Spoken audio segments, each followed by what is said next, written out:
नमस्कार मंडळी, माझं नाव सारंग आणि स्वागत आहे तुमचं कोकणचा आवाज आहे आपल्या यूट्यूब चॅनलवरती. मित्रांनो, कोकण म्हणलं की तुमच्या डोळ्यासमोर काय येतं? सुंदर असे समुद्रकिनारे, हिरवीगार निसर्ग आणि चविष्ट जेवण. गेल्या काही वर्षांपासून कोकणाचं पर्यटन हे झपाट्याने वाढत आहे. माणसं येत आहेत, जात आहेत, हॉटेल्स भरतायत, रिसॉर्ट भरतायत आणि फार चांगली गोष्ट आहे. पण इथेच मोठा प्रश्न आहे. एवढं पर्यटक येऊनही कोकणी माणसाच्या हातात जितका पैसा यायला हवा तितका त्याला मिळतच नाही आहे. एवढं हॉटेल्स रिसॉर्ट्स उघडूनही कोकणी माणसाच्या खिशात जो पैसा आहे तो अजूनही कमी आहे.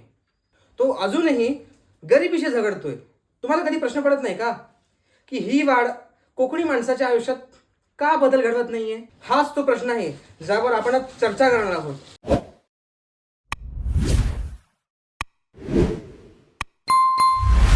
हे सगळं घडण्यामागचे कारणं काय आहेत हे आपण समजून घेऊया.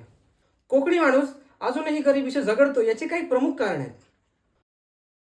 कारण येणारा पैसा हा बाहेरच्या लोकांच्या खिशात जातोय. आपण जे इथे मोठे रिसॉर्ट्स हॉटेल्स बघतो ते बहुतेकदा बाहेरच्या लोकांचे असतात. ते इथे प्लॅन टाकतात, पैसा कमवतात आणि त्यांच्या राज्यात घेऊन जातात. पण आपला कोकणी माणूस त्यांना फक्त मिळतं हंगामी पगार असलेली नोकरी किंवा कमी वेतनाचं नोकरी. पैसा येतो तो खरा, परंतु आपल्या मातीत टिकतच नाही. जातो तो कुठे? बाहेर. आपल्या तरुणांकडे तितकंसं योग्य कौशल्य नाही आहे. पर्यटन व्यवसायात चांगली नोकरी मिळवण्यासाठी चांगला इंग्लिशची गरज असते, डिजिटल मार्केटिंगची गरज असते. आपल्या कोकणात ती तरुणांना सहजासहजी मिळत नाही आणि त्यामुळेच आपल्या तरुणांना चांगल्या पगाराच्या नोकऱ्या मिळत नाहीत आणि त्यांना शहरात जावं लागतं.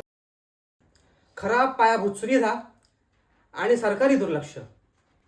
अजूनही आपल्या कोकणात काही ठिकाणी रस्त्यांचा प्रश्न आहे, विजेचा प्रश्न आहे, स्वच्छतेची समस्या आहे. पर्यटक हे चांगल्या सुविधांची अपेक्षा करत असतात. या समस्यांमुळे स्थानिक व्यवसाय वाढू शकत नाहीत आणि मोठ्या व्यवसायांशी स्पर्धाही करू शकत नाहीत. आणि शेवटचं कारण पर्यटनाचं हंगामी स्वरूप. कोकणात पर्यटन हे काही ठराविक महिन्यात होतं, जसे की सुट्ट्यांमध्ये, पावसाळ्यांमध्ये. बाकीच्या दिवशी काम कमी होतं आणि त्याचमुळे आपल्या लोकांना स्थिर उत्पन्न मिळत नाही. 4 महिने काम तर 8 महिने काय करायचं हा मोठा प्रश्न उद्भवतो. यामुळे आर्थिक स्थैर्य येत नाही. ही काही कारणे आहेत ज्यामुळे कोकणी माणूस अजूनही गरीब आहे, त्याला तितकंसं उत्पन्न मिळत नाही. पण यावर उपायही आहेत. आपल्याला आपल्या तरुणांना योग्य ते प्रशिक्षण द्यावं लागेल, जेणेकरून पैसा हा आपल्या गावात येईल, बाहेर जाणार नाही. आता आम्हाला तुमच्याकडून ऐकायचं आहे, कोकणी माणसाला पर्यटनामध्येच फायदा मिळण्यासाठी काय करावं लागेल? तुमच्या काय कल्पना आहेत कमेंटमध्ये नक्की सांगा. जर तुम्हाला असाच विचार करायला लावणारा कंटेंट आवडत असेल तर कोकणचा आवाज या आपल्या यूट्यूब चॅनलला सबस्क्राईब करायला विसरू नका.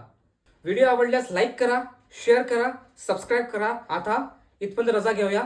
जय हिंद, जय महाराष्ट्र, जय कोकण.